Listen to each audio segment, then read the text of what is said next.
subtle. Okay. Let's start with prayer. Dear God, thank you for this hour that you've allowed us to set apart, to study your word, to share with each other. God, we pray for those who aren't with us tonight, for Kathy, who's near Carol, and wherever anyone else is tonight. But God, we ask that you will be with us, guide us, help us to learn. We pray in Jesus' name. Amen. Amen. Amen. All right. If you do remember last week, it was Thursday. And we took Paul on quite the ride. Anybody can remember what happened to Paul last week? Just a summary of it.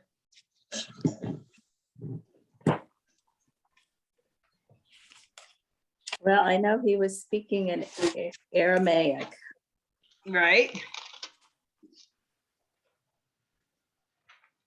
And they didn't know that he was the commander. We didn't know that he was a Roman A citizen. Roman, And so, because you know. he was kind of inciting everybody. and so Paul got the two different parts of the Sanhedrin fighting with each other, which actually got half of them on his side. That was just so smart. Right. Okay. So Wait, so where is he right now? Let's get that. Where was he at the beginning of this story? What city was he in? Jerusalem. He was in Jerusalem. Yeah. Okay, and he had been warned not to go there. Everyone knew he was going to be in trouble. And who were the rabble rousers that were chasing him, that riled up the crowd? The Asian Jews. The Asian Jews, the ones that had been Jews. following him and causing trouble pretty much the whole time he's on his missionary journeys. And they showed up in Jerusalem, caused trouble in front of the Sanhedrin. And so who did he play against one another, and what was the ploy that he used? The Pharisees and the Sadducees. Right, Pharisees and Sadducees. About life after death. Right, there it was, whether there was a resurrection, a life after death. And so he got the Pharisees on his side, and the Sadducees. The Sadducees. Right, okay. So this big riot breaks out, and who intervened? Ananias? Nope. Oh, let me see. I I'll just tell typed you, it No. wasn't a Jew. The commander. The Romans. Yeah. The That's right. Romans had to step in because they thought this guy is going to die. Paul is a Roman citizen. They're going to be in big trouble. And they made some guffaws. They chained him up, and then they realized he told them he was a Roman citizen. They were scared for their lives. So what was the end result? What did they do? What did they do with Paul? They got 270 people to protect him. There we go. Took And him where did they to take him? Syria? Wait. Caesarea. I Caesarea, believe. yeah. Yeah, it's the Roman city, the Roman capital of the area. Okay. And the governor, whoever it was Felix. That's right. That's right.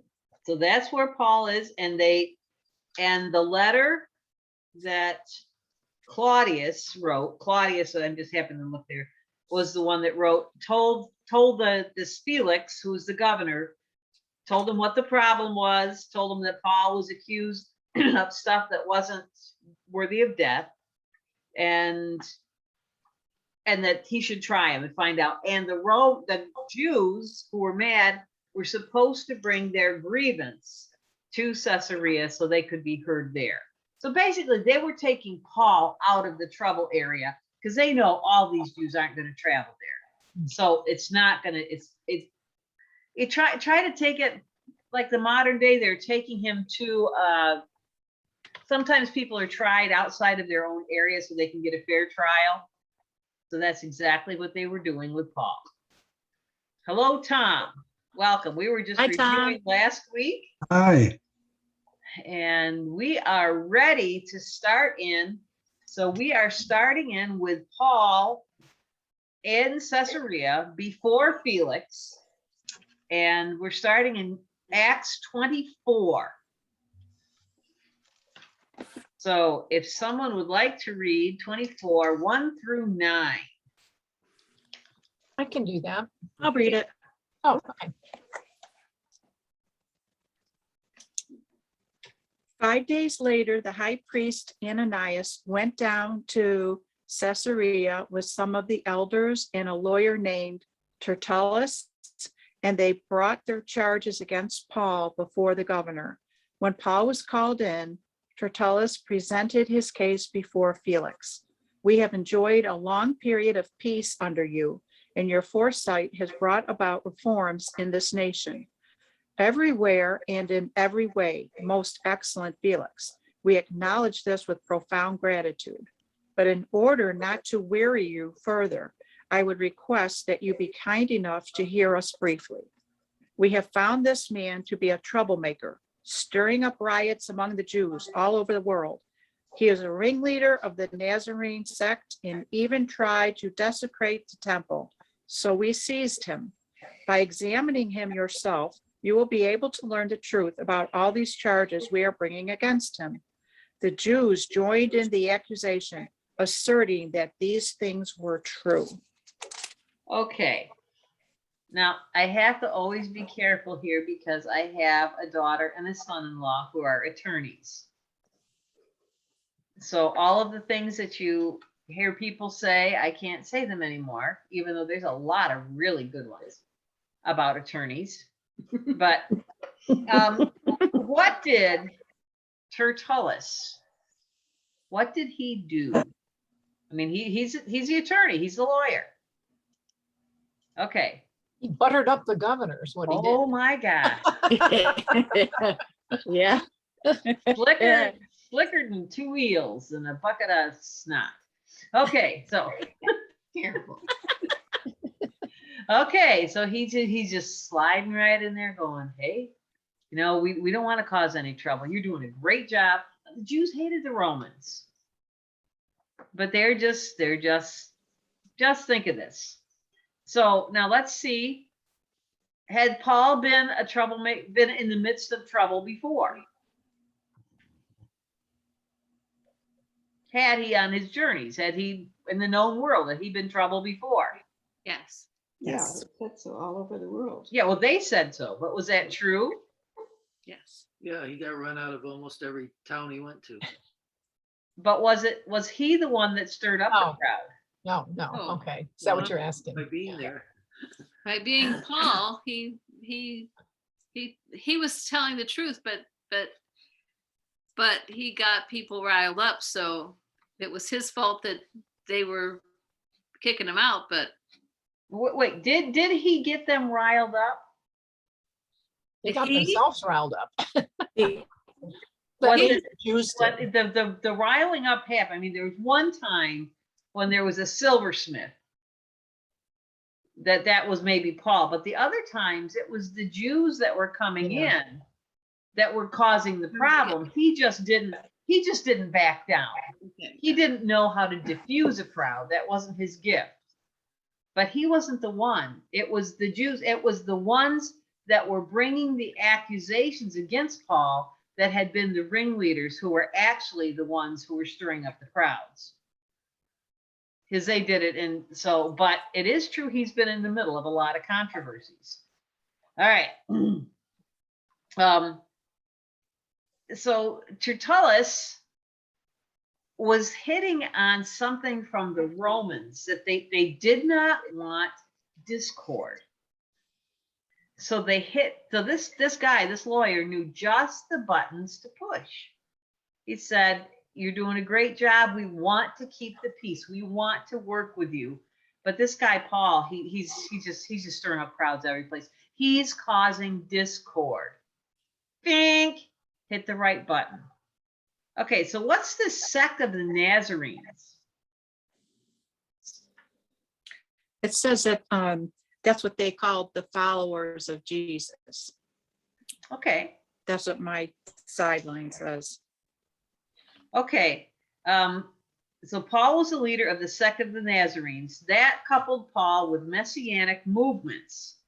And the Romans knew what havoc false messiahs could cause and how they could whip the people into hysterical risings. So this was, see, Jesus was not the first quote unquote Messiah. There had been many before. Remember, let's go back to Gamaliel. And remember, his wisdom was, if Jesus was, it was Paul, if he's preaching the truth, there's nothing we can do to, no, it was Peter, I'm sorry. If he's preaching the truth, if he's not true, it's going to die out like all the other ones have. But if it's the truth, all the powers on earth and in heaven can't stop it.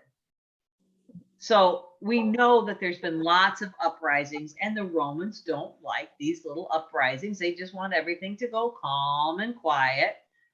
That's why if you had a different religion, they didn't try to squelch it. They just said, go ahead, practice whatever religion you want. This is called syncretization. They just allowed it to come in. Just don't mess with somebody else who's different than you. Just keep doing what you're doing, and pay us taxes, we'll leave you alone. That was the basic stance of the Romans, and Paul is not doing that according to Tertullus. Now, what about this defiler of the temple?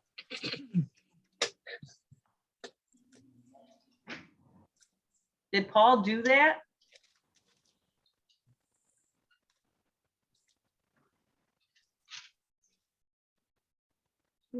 An attempt rather than the, it says, my note here says, well, the verse says, tried to desecrate the temple, and the charge is now qualified by an attempt rather than the former claim. So at some point, Yeah.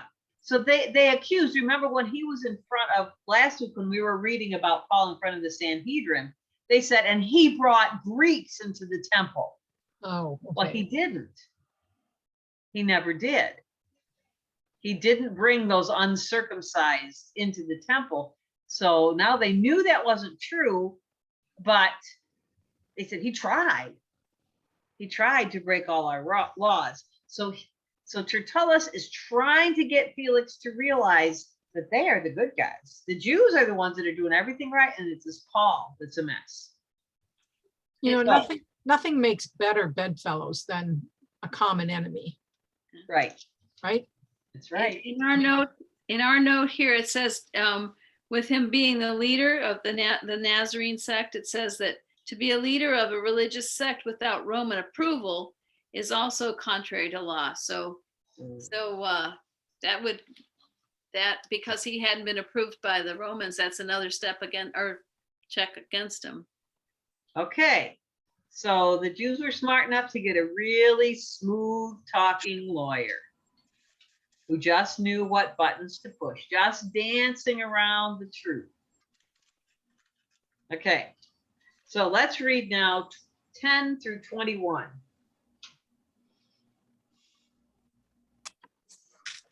I can do that. Thank you. When the governor motioned for him to speak, Paul replied, I know that for a number of years you've been a judge over this nation, so I gladly make my defense. You can easily verify that no more than 12 days ago, I went up to Jerusalem to worship. My accusers did not find me arguing with anyone at the temple or stirring up a crowd in the synagogues or anywhere else in the city. And they cannot prove to you the charges they are now making against me. However, I admit that I worship the God of our fathers as a follower of the way, which they call a sect. I believe everything that agrees with the law and that is written in the prophets, and I have the same hope in God as these men, that there will be a resurrection of both the righteous and the wicked. So I strive always to keep my conscience clear before God and man. After an absence of several years, I came to Jerusalem to bring my people gifts for the poor and to present offerings. I was ceremonially clean when they found me in the temple courts doing this. There was no crowd with me, nor was I involved in any disturbance, but there are some Jews from the province of Asia who ought to be here before you and bring charges if they have anything against me. Or these who are here should state what crime they found in me when I stood before the Sanhedrin, unless it was this one thing I shouted as I stood in their presence. It is concerning the resurrection of the dead that I am on trial before you today. Okay. So what's Paul's defense? The truth. Didn't do And the anything. truth. He told it plain and simple. And did he try to do any of this buttering up?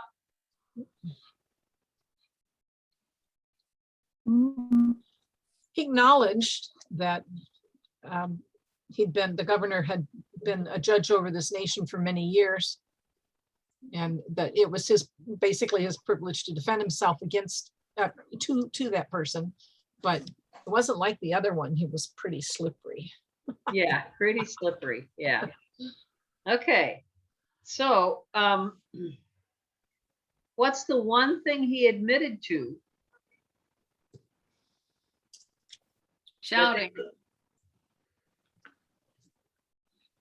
He, unless it is this one thing I shouted as I stood in their presence. It is concerning the resurrection of the dead that I am on trial before you today. That wasn't the one thing. Oh. He said, Mine am says, a I admit follower that I of follow the way, the way. which they call a cult. Okay. They call a sect because this would lead him to be the leader of the Nazarenes. He said, I do, did he say I'm leader? That I follow God a little different. It's a sect, a little different than they do, but I follow all the rules. I was following all their rules. And then he brings up these Jews from Asia. They're the ones that should be here. They're the ones that have problems with me. And you know, he's looking around, I think. Can you see him doing that, saying, they're not here. They know they have nothing. So those were the real villains of this whole story. These Jews from Asia that just had a bug someplace, and they were just following Paul just to try to get rid of him. And sometimes you don't even know. So it's kind of like, I knew these two sisters once, and they were both in there. One was in their late 60s, one was in their 70s. And they lived in the same town. They went to the same church, but they hadn't spoken to each other since they were little girls. Because there was some incident, and I don't think either one of them could even remember what it was. But they just both refused to speak with each other or have anything to do with the other one. They kind of forgot over the years. So it's kind of like the Jews from Asia were just, maybe they didn't even remember why they were chasing Paul anymore. He was just the enemy. He was just going at him. So Paul he's not on self-pity. He's not on bitterness. He said, I did say this thing about the resurrection. Now, which is Ananias, do you suppose? Because he was the one. We got him. He's coming. Do you think he was a Pharisee or a Sadducee?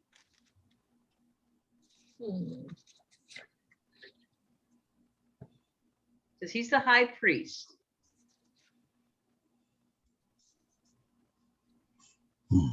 It doesn't say. It's an opinion question here. Oh. I don't know if it ever says any place which he was. I'm looking through but I don't think a Sadducee could be a high priest. So my feeling is that he was a Pharisee. So Paul's just kind of going, that's the one thing I said. Are you going to try me for that? All right. So let's go from 22 through 27 now.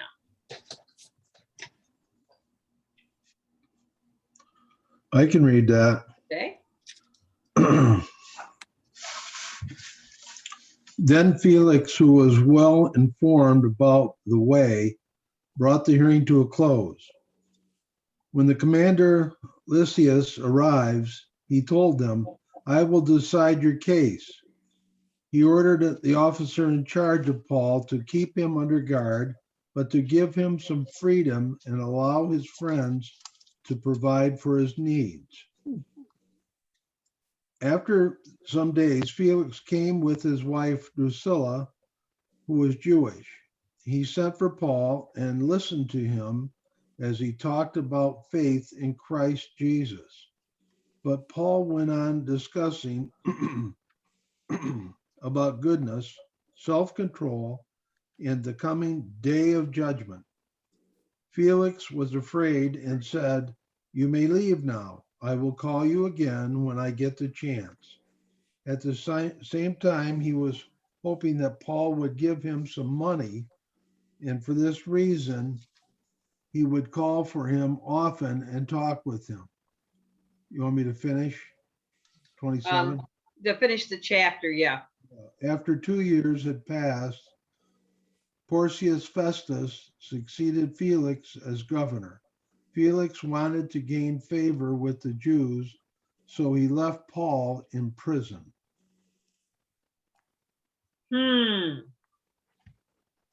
So what happens now? The court's closed. Where's Paul? Prison. In the slammer. Is he in prison?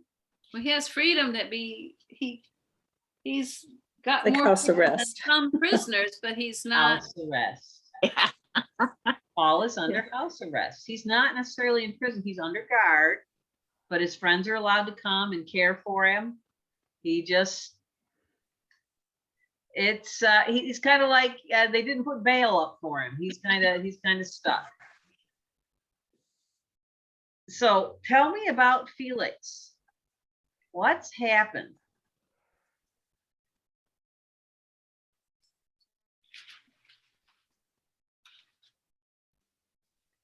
He keeps talking, wanting to talk to him, but then he says he hopes every time that Paul's going to offer him money or a Okay. bribe. Mm-hmm. He doesn't want to offend the Jewish people, so he doesn't deal with it. He just doesn't deal with it. Exactly right. But what else? What else? There's a little piece. What happened at the very beginning? How he became afraid. He brought his wife, who was a Jew. So why was he afraid? Most of us are afraid of our wives. And a good thing too. She's not there to defend herself. Smart man. Well, it says when they were reasoned with him about righteousness and self-control, so he probably didn't have any self-control Something. or didn't think he was righteous enough. I think we all have our doubts about how good we are at some point or another. Mhm. And if his wife was Jewish and she's following all the dietary rules and all the rules that come with it, he's got to think, wow, this is above me. And here's Paul now adding to it. So he's feeling pretty bad.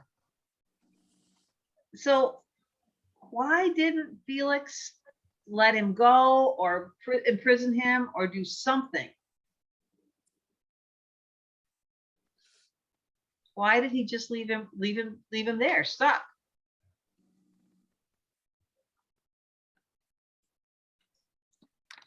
Felix wanted to gain favor with the Jews. There we go. Okay. Uh-huh.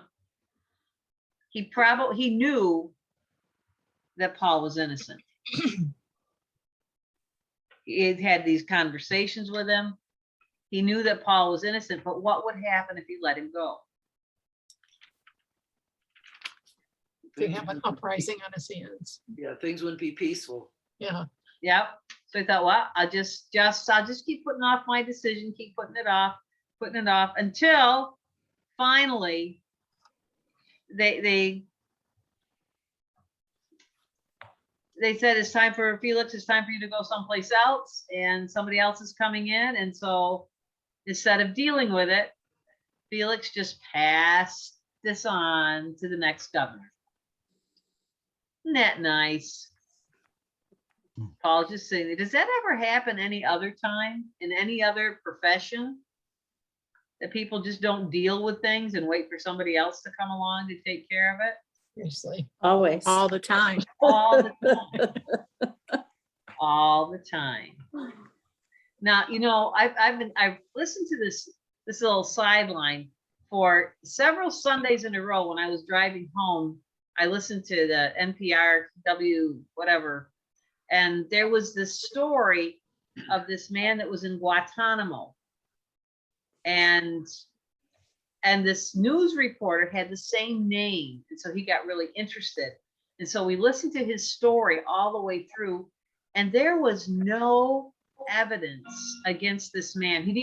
The reporter had talked to the different lawyers, and there was nothing there that was keeping him in Guantanamo, except that no one wanted to take responsibility to let him go.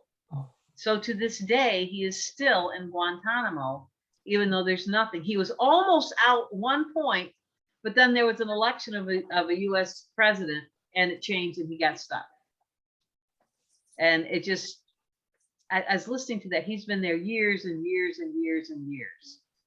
I thought, wow, it happens. So that's Paul. At least his buddies can come visit him, but he's stuck. He can't do any ministry. He can't do anything. But he changed Felix. I mean, Felix talked to him a lot. Felix had to walk away with something. Well, let's start on the next chapter. I don't know if we'll get all the way through it. We have a couple more weeks to go through. So let's start 25, 1 through 12. I can do that. Thank you. 3 days after arriving in the province, Festus went up from Caesarea to Jerusalem, where the chief priests and Jewish leaders appeared before him and presented the charges against Paul. They urgently requested Festus, as a favor to them, to have Paul transferred to Jerusalem, for they were preparing an ambush to kill him along the way. That sounds familiar, doesn't it? Mhm. Festus answered, Mhm. Paul is being held at Caesarea, and I myself am going there soon. Let some of your leaders come with me and press charges against the man there if he has done anything wrong. After spending 8 or 10 days with them, he went down to Caesarea, and the next day he convened the court and ordered that Paul be brought before him. When Paul appeared, the Jews who had come down from Jerusalem stood around him, bringing many serious charges against him, which they could not prove. Then Paul made his defense.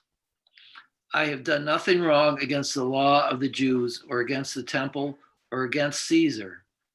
Festus, wishing to do the Jews a favor, said to Paul, are you willing to go up to Jerusalem and stand trial before me there on these charges? Paul answered, I am now standing before Caesar's court, where I ought to be tried. I have not done any wrong to the Jews, as yourself know very well. If, however, I'm guilty of doing anything deserving death, I do not refuse to die. But if the charges brought against me by these Jews are not true, no one has the right to hand me over to them. I appeal to Caesar. After Festus had conferred with his council, he declared, you have appealed to Caesar. To Caesar you will go. Uh-oh. Uh-oh. Okay. So let's unpack this one. Let's figure out. So Paul's been sitting in house arrest for 2 years. Wow. And now he gets to the court, and these same Jews come to the court. And what do they want to happen?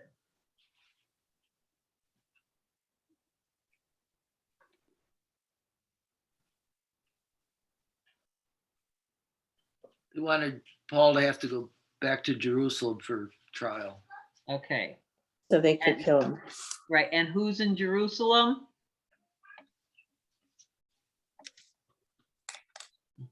The Asian Jews. The Asian Jews, the ones that want to kill him so they can easily, a little bit of bribery here and there, a little place is going to be an easy place to kill him. They're not going to be able to kill him in the middle of a Roman city. And no, now, what is Paul's defense?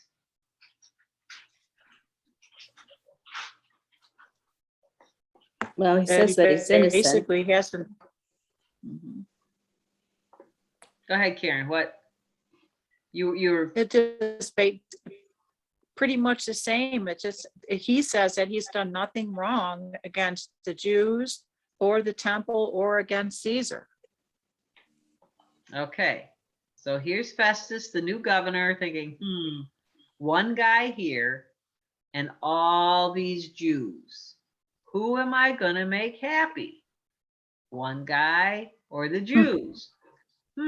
What's going to look good on my record? Keeping peace. I think we should send him to Jerusalem. He probably knew this was a murder plot. He had to have known something was going on. And who's going to care if one guy dies? That sounds familiar, doesn't it? Who's going to care? So,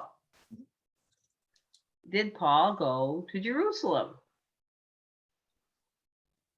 No. Well, he No. says that he should be tried in the emperor's own judgment court because Okay, he's a Roman citizen. right. He has appealed to Caesar. He is gone. So now he's headed to the Supreme Court. He's gone through everything. He can't go back to a lower court. Paul says, nope, I am appealing to Caesar. He's a Roman citizen. He has every right to do that. So where is Caesar? Probably in Rome. Yeah. Probably in Rome. One in Rome. So we see what's going on.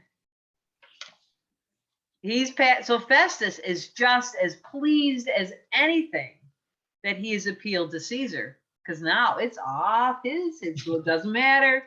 I have done what I could. He has appealed to you, Caesar. I'll write the letter. Off you go. All right, let's read. Let's get the next part. We've got time. Let's see what happens. So we want chapter 25, verses 13 through 21. I'll read again. Thank you. A few days later, King Agrippa and Bernice arrived at Caesarea to pay their respects to Festus. Since they were spending many days there, Festus discussed Paul's case with the king. He said, "There is a man here whom Felix left as a prisoner. When I went to Jerusalem, the chief priests and elders of the Jews brought charges against him and asked that he be condemned. I told them that it is not the Roman custom to hand over any man before he has faced his accusers and has had an opportunity to defend himself against their charges. When they came here with me, I did not delay the case, but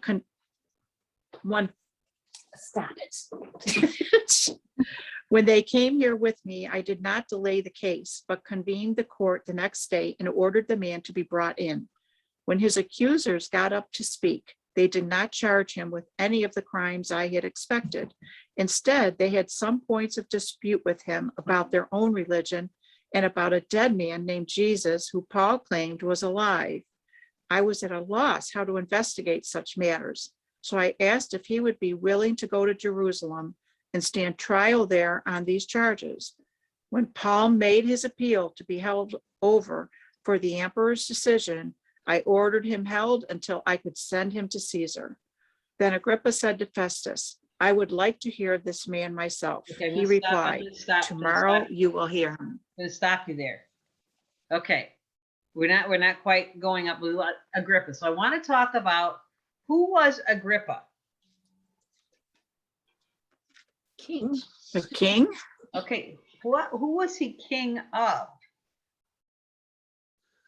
So here's a little history lesson. So we got to This go back and, says, okay, go ahead, Karen.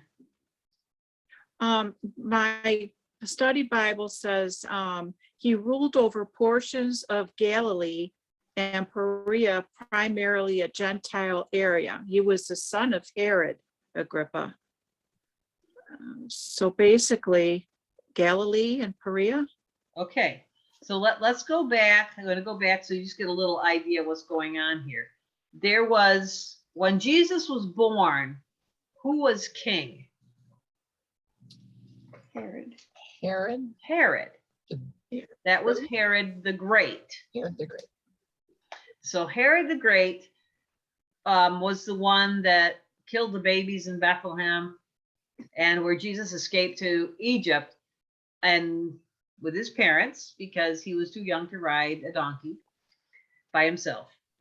And the parents stayed there until Joseph had a dream that Herod was dead.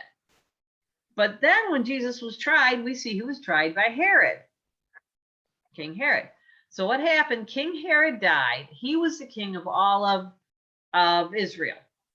He was the one that built the temple, Herod's temple. So there's Herod. Now Herod, when he died, there was Herod Agrippa, there was Herod something else, and a third one so Israel was divided up into these 3 territories. So there was a King Herod again, but it was the next Herod. And then evidently this Agrippa was the son of the Herod Agrippa. So this is 2 generations after, and it looks like it's divided even again. So he's just king over this really small area. So he's not that big of an influential person.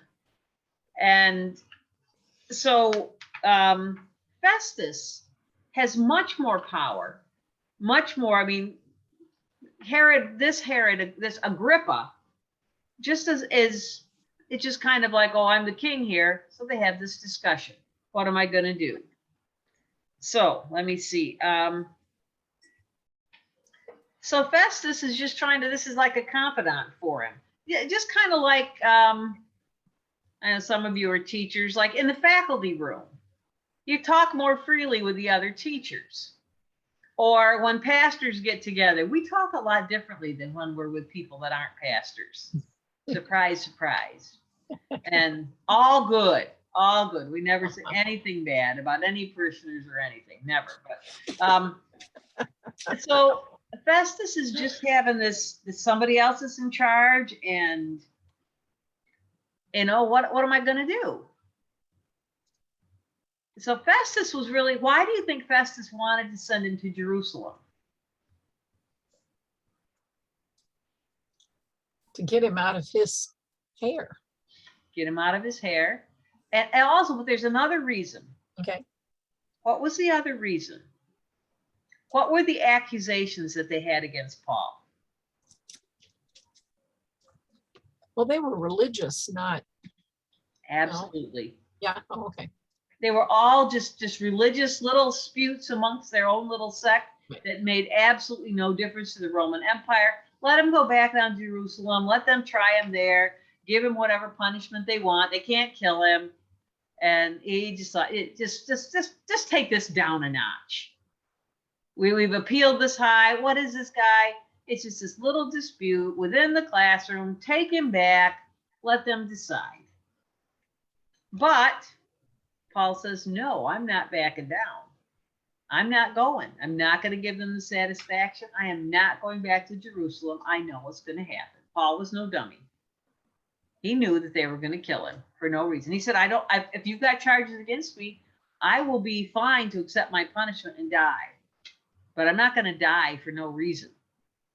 All right. Well, let's get all the way through this. Let's see what happens, and then we'll get to 26 next week. So let's go from 22 to the end of the chapter. I can do that. Agrippa said to Festus, I would like to hear this man myself. You will hear him tomorrow, Festus answered. The next day, Agrippa and Bernice came with great pomp and circumstance and entered the audience hall with the military chiefs and the leading men of the city. Festus gave the order and Paul was brought in. Festus said, King Agrippa and all who are here with us, you see this man against whom all the Jewish people, both here and in Jerusalem, have brought complaints to me. They scream that he should not live any longer, but I could not find that he had done anything for which he deserved the death sentence. And since he himself made an appeal to the emperor, I have decided to send him, but I have nothing definite about him to write to the emperor. So I've brought him here before you, and especially before you, King Agrippa, so that after investigating his case, I may have something to write. For it seems unreasonable to me to send a prisoner without clearly indicating the charges against him. Oh, that's the end of it. Okay. That's the end of the chapter. Okay, so we don't get to hear what he says to Agrippa. But what's the problem? They don't really have a charge against him. How can he appeal to Caesar? There's nothing wrong here. I don't know what to do. I have to send him to Caesar because he's appealed to Caesar. So maybe Agrippa, you can kind of help me out here and give me something that he's done wrong. This sounds like a kangaroo court or what? Isn't that terrible? And now, did you catch the whole thing about Agrippa and Bernice? Did you know Bernice was a Bible name, by the way? I never, Bernice. Anyway, so I didn't know Drusilla was either. That's the first time I've seen, I've caught that in the Bible. And I have a friend whose name is Drusilla, and I always think of Cruella, or something like that. yeah, Drusilla was one of Cinderella's stepsisters. Hey, there you go. There you go. Okay. All right. Just Go ahead. for nothing. Okay. Did you catch what happened when Agrippa and Bernice came in? Well, they had a big parade, didn't they? Great pomp and circumstance. All the military chiefs, they pulled out all the big guns, didn't they? Okay. Can't you see the royal wave? Can't you see it going? I told you, this guy is not, he's really small potatoes. He really is. It's kind of like, you got the queen, and then you've got, you got poor dead Prince Philip, and then you've got Prince Charles, and then you've got some down the line, Fergie maybe, who just kind of shows up and go, here I am, make way, I'm coming in, I'm royalty. He's got to show everybody how incredibly impressive he is, because he's really not much at all. I just love that scene. It's just the ultimate, I got to show everybody how good I am because I'm really not. All right, so there we got it. So next week we're going to hear about Agrippa, who wants to come up with something. What they going to do? What are they going to do? He's done nothing. He's broken a couple of silly little local laws. It's, it's like, if you ever read some of these things where there's laws that are on the books that you just can't believe are still there. Yeah. Like in New Jersey, I read one time, it's against the law to hold a child to a window screaming out as you're driving in the car. And it's something happened, and there's just these really ridiculous laws that nobody enforces. And that's kind of what Paul is accused of. It's nothing. And yet, for this one, he wants to go to the Supreme Court. And Festus is going, I don't know what to do. I do not know what to do. If I send him, I can't send him back to the Jews where he really should go, because he's appealed to Caesar. And he's been in prison for 2 years. He's a Roman citizen, and he's been sitting in the Roman prison, or this house arrest, for 2 years, and he really has done nothing wrong. What am I going to do? It's a mess. It is a mess. So, you got any questions or comments on this whole? Couldn't he get into a whole lot of trouble for sending Paul to Caesar without some kind of charge? Oh yeah, it was. What a waste of his time, right? The Rome was a republic. What kind of government do we have in the United States? Public. Like, don't we? We are a republic. Where do you think we got a lot of our, we modeled after? A lot of the Roman things that Romans, appealing and going through court and you have to prove it. It's innocent. I don't know if they're innocent until proven guilty, but you've got to have proof. You can't just accuse somebody and go. Rome was a civilized world. He's got to have something. You can't send somebody to something to the Supreme Court unless it's appealed from another court. There's got to be some charges. There's got to be something.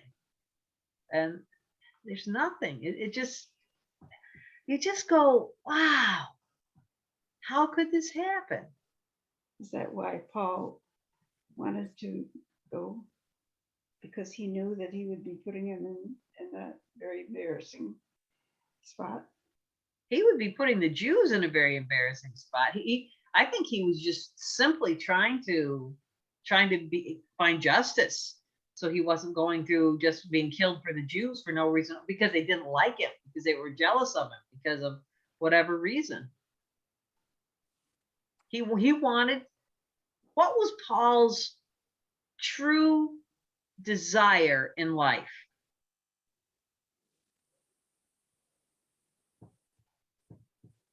To preach, Preach what? preach about God and Christ. yeah. Jesus Christ. To preach salvation through Christ, to preach the freedom of following Christ, the love of Christ. All of the things that Jesus said, loving your neighbor. And if they're just going to go and they can freely just murder him, he's losing. He's saying, no, I have a reason to live. And you can't do that. He didn't. Sometimes Christians, we think that we just need to back down when there's controversy, that we just need to kind of step aside. But Paul says, no, we can stand up for ourselves. We do not have to be spineless. Just because we are charged with loving doesn't mean we have to be spineless. Paul is saying, no, you're not. I am worthy. I am a child of God, and I am worthy to be treated with justice and fairness. And I'm going down with the fight. This one, verse 11 in my version says, if I've done something worthy of death, I don't refuse to die. I like the way that is Yeah. written.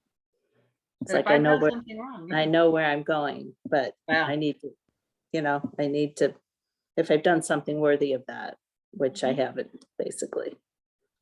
That He's sort of kind of sums it setting- up. Go ahead. I was just gonna say, that really sums it up. He's also setting an example for all these people that he's led to begin following Jesus, to say, if you're persecuted, we can stand up. We have the right to be treated fairly. That's interesting, isn't it? Interesting, yeah.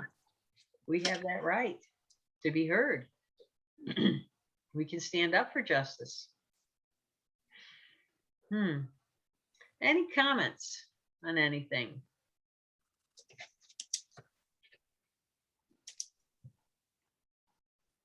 Well, in the next couple of weeks, we'll be going to Rome with Paul, seeing what happens there.